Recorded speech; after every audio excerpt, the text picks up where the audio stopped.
Hey guys, it's DMO73 again, bringing you a second deck profile for the day. This one is that Musketeer control deck. You saw me play this last week. It was designed by Bergano Alessio, who placed in top 4 in the Italian Open, with again a couple of minor tweaks just for personal preference. But mainly the deck idea is his. So we'll go ahead and jump right in. So Puss in Boots is the ruler. His continuous effect is he reduces the colorless cost of all Musketeers by 1. And his jet activate is 9, but for each Musketeer you control, like with a different name, it reduces by 3. So if you control 1 of each of the 3 Musketeers, he costs 0. If you control 2, he costs 6. If you control 1, he costs, or if you control 2, he costs 3. And if you control 1, he costs 6. So overall, you want to bring him out when you have a board of Musketeers ready to go to maximize his potential. And then his J ruler side is D'Artagnan, the kind of rogue involved in the story of the Musketeers.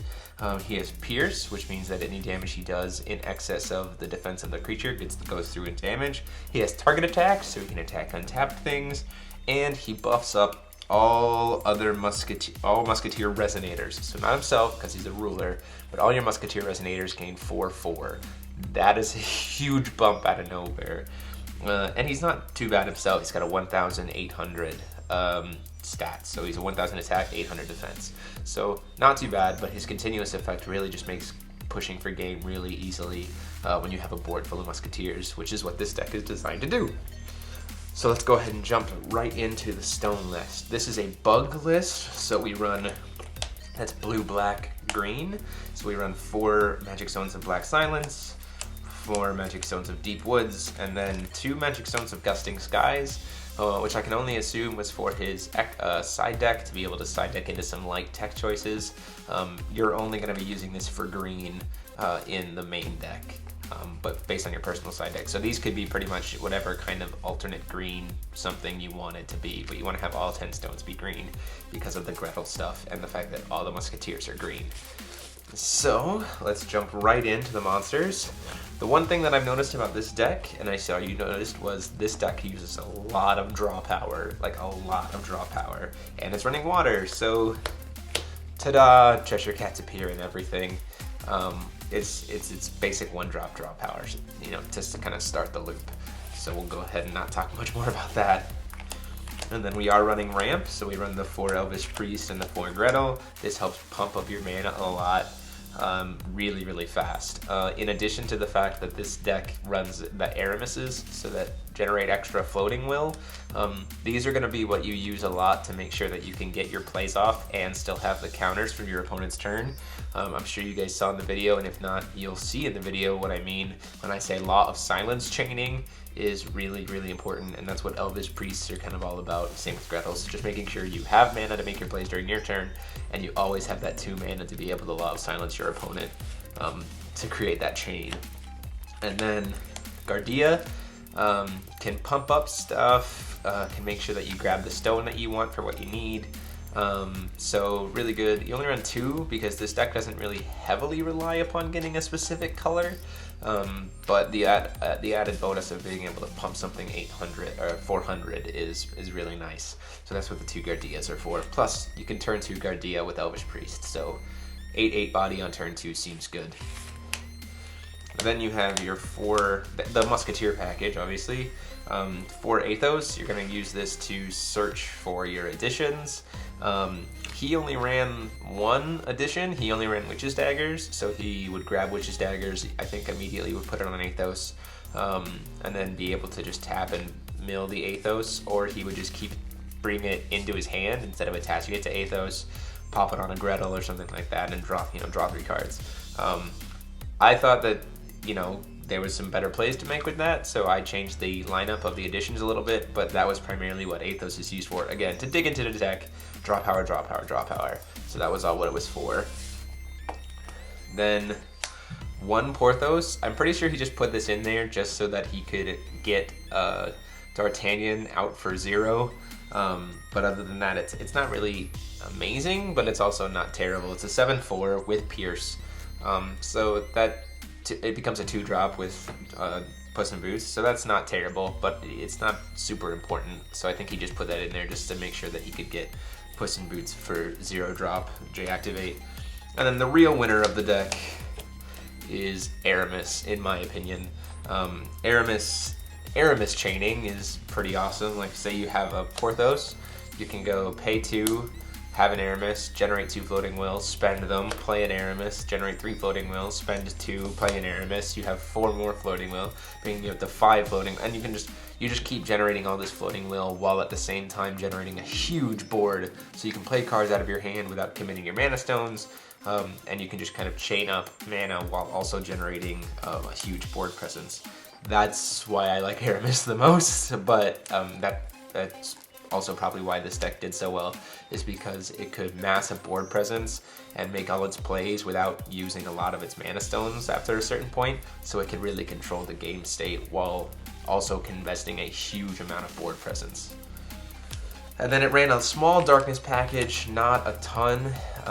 Again, that's why Gardea is not super important, because you're not running a ton of dark stuff. 2 Cinderellas, this I'm assuming was just to help against like aggro decks and stuff. You're playing a lot of Gretels, you're playing Cheshire Cats, you're playing Elvish Priests, so Cinderella can help kind of do mini board wipes to kind of keep the space clean. Plus make a huge swing open for game if you need it. And then to really go for game, if you can't commit your opponent to finish their board off, you played 1 Pumpkin Witch. He only needed 1. Again, he would save it until he absolutely needed it, until he was guaranteed to have game, and he would play it, and then yeah, that's pretty much all there is to it. Everything gets swiftness, everything gets flying. Swing in with 5 Musketeers that are all pumped up by D'Artagnan. I mean, you have game. Like, there's really nothing else to say there. So Pumpkin Witch, just a one-of to make sure that he could kind of swing in to poke for game when he was ready. Moving on to the spell lineup, I'll start with the additions. 3 Witch's Dagger, he ran 4. I chose to change that. It's pretty simple. It's a 1-drop, put it on a creature, activate, tap that creature, banish it. So tap it and banish it, draw 3 cards.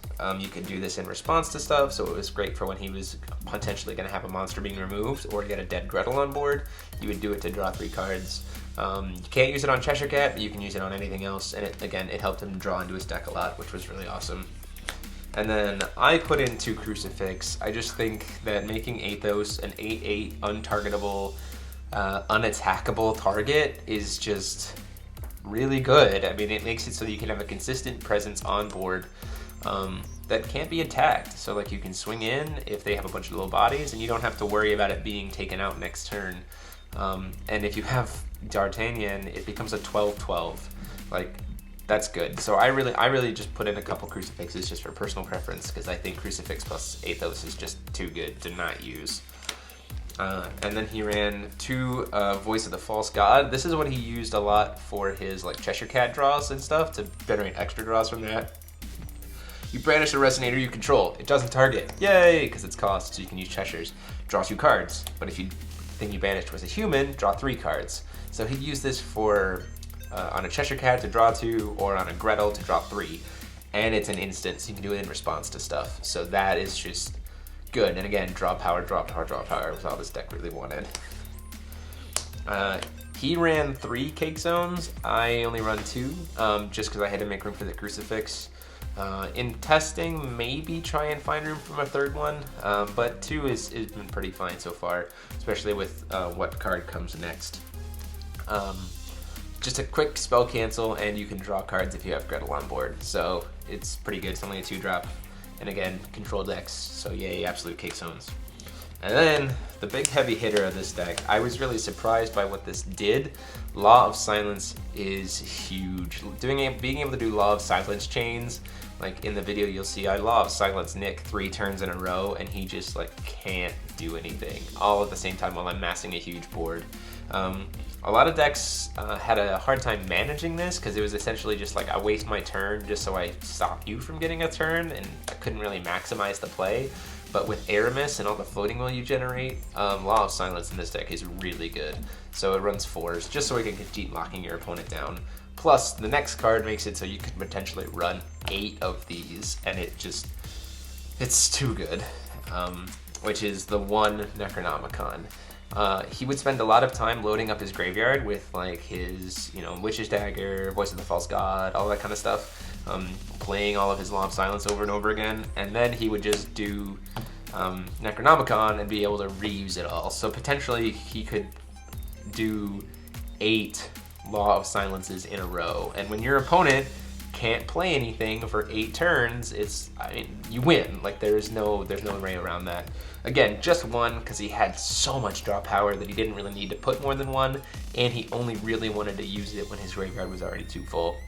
You'll see in game 1 of the match, I invested in a Necronomicon way too early, and I got wrecked.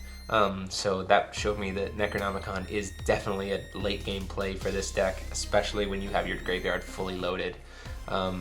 But if you can get a Necronomicon with a fully loaded graveyard, you're in really, really good shape, especially if you have, you know, a lot of Law of Silences or Witch's Daggers or all kinds of stuff like that, because you can just draw, and refill your hand for a turn before you have to get rid of it all. So really good card, really strong deck, a very interesting take on control with that aggro element. And I was glad to see something different getting into the tops at a big event. You know, not just Grims, Abduls, and Drax, but seeing a Puss in Boots deck make it so high was really awesome. Don't forget, guys. Next week we'll be doing another match on Wednesday, as well as 2 more deck profiles on Saturday for those decks.